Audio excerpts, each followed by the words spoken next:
Om Swastiastu. Perkenalkan, nama saya Nila Putu Aryansa Putri dari kelas 11 IPA 1 nomor absen 24. Di sini saya sebagai pembicara pertama dari tim ahli F. Tuhan atau Brahma telah menciptakan semua yang ada ini. Pada semua ciptaannya, beliau bersemayam untuk kesejahteraan dan kebahagiaan hidup ini. Dalam catur purusha arta, kebahagiaan lahir dan batin yang disebut dengan Mokshatam Jagadita merupakan tujuan dari seluruh umat Hindu. Kebahagiaan batin berada pada saat bersatunya Atman dengan Brahman yang dimaksud dengan moksha. Melaksanakan persembahyangan, olah batin dengan menetapkan cipta atau dharma, memusatkan cipta atau dhyana, dan menghentikan cipta atau samadhi merupakan bagian dari aktivitas untuk menuju moksha. Nah, pandangan ini sejalan dengan banyak tokoh spiritual dalam kisah Ramayana. Nah, seperti tokoh Rama yang digambarkan sebagai seorang yang bijaksana dan tidak lagi terikat dengan hal-hal keduniawian. Seperti ketika Rama yang hendak dijemput oleh adiknya dan hendak dijadikan raja, namun Rama menolaknya. Adapun juga tokoh Anoman yang digambarkan selalu taat dan setia dalam menjalankan kewajibannya atau dharma sebagai duta Rama ketika diutus untuk mencari kabar tentang Dewi Sita yang diculik oleh Rahwana. Sekian materi dari saya. Untuk selanjutnya akan dilanjutkan oleh rekan saya mengenai contoh ilustrasi orang-orang yang dianggap mampu mencapai moksha. Perkenalkan, nama saya Kemang Hadi Prasetya, nomor absen 18 dari kelas 11 IPA 1. Di sini saya sebagai pembicara 2 dari tim ahli F akan melanjutkan materi dari rekan saya. Bagawan biasa. Pada zaman Waiwasta Manu ada yang bernama Bagawan biasa, putra Bagawan Prasara. Beliau telah mendapatkan sinar kesadaran batin.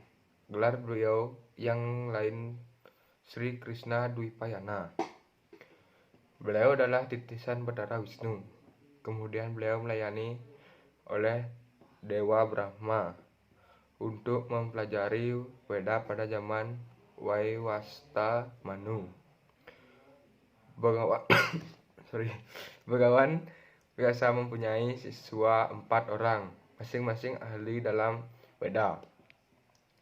Antara lain, Bagawan Jamine, keahliannya adalah mempelajari kitab Samaweda. Bagawan Pulaha menguasai isi kitab Rigveda. Keistimewaan beliau. Sekian materi dari saya, akan dilanjutkan oleh teman saya.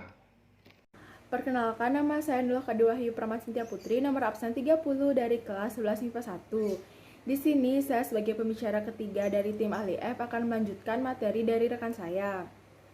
Bagawan Sampayana memahami dan menguasai kitab Yajurveda sebagai kitab sucinya yang paling utama. Bagawan Sumantu adalah Atharvaveda yang pengetahuannya paling utama. Adapun hamba Bagawan biasa yang menguasai mengenai itihasa dan purana. Bagawan biasa adalah seorang maharasi yang mengumpulkan wahyu suci Tuhan yang kemudian dijadikan kitab suci Weda. Beliau adalah seorang penegak keadilan dan kebenaran. Sari-sari ajarannya telah dikumpulkan oleh seorang resi yang bernama Resi Wararuci. Nama ajaran beliau yakni Sarasmucaya. Sekian materi dari saya, selanjutnya akan disampaikan oleh teman saya. Perkenalkan, nama saya Iputu Aina Rizky kelas 11 IPA 1 nomor absen 12. Di sini saya sebagai pembicara 4 dari tim ahli F akan melanjutkan materi dari rekan saya. Kedua, Dang Hyang Dwijendra. Pada masa kerajaan Majapahit di Jawa Timur, tersebutlah seorang bagawan yang bernama Dang Hyang Dwijendra. Beliau dihormati atas pengabdian yang sangat tinggi terhadap raja dan rakyatnya. Melalui ajaran-ajaran spiritual, peningkatan kemakmuran, dan menanggulangi masalah-masalah kehidupan.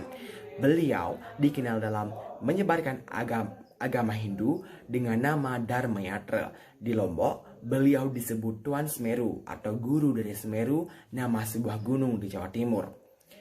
Dengan kemampuan supranatural dan mata batinnya, beliau melihat benih-benih keruntuhan kerajaan Hindu di tanah Jawa. Maksud hati hendak melerai pihak-pihak yang bertikai, akan tetapi tidak mampu melawan kehendak Sang Pencipta, ditandai dengan berbagai bencana alam. Yang ditenggarai turut ambil kontribusi dalam runtuhnya kerajaan Majapahit. Salah satunya adalah bencana alam Pegunungan Anyar.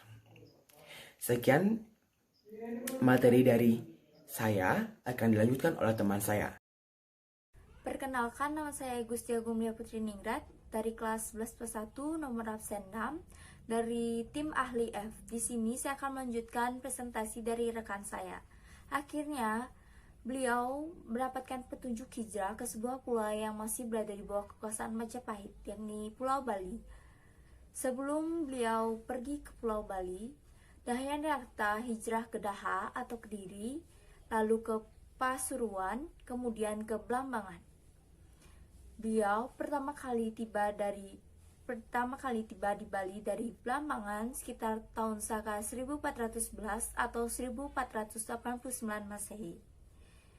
Bali Dwipa yang dipimpin oleh Dalem Waturenggo. Beliau mendapatkan wahyu di Puruncak Jembrana bahwa di Bali perlu dikembangkan paham Tripurusa, yakni pemujaan Hyang Widi terhadap manifestasinya sebagai Siwa, Sadasiwa, dan Paramasiwa.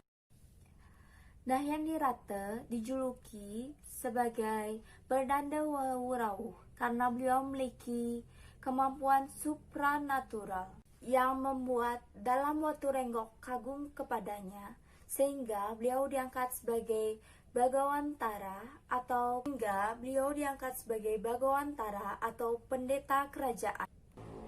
Ketika itu, Bali mencapai zaman keemasannya, di mana rakyatnya diatur secara rapi, hak dan kewajibannya dilaksanakan dengan baik, dan peninggalan-peninggalannya disusun dengan rapi. Selain itu, beliau juga mendorong penciptaan karya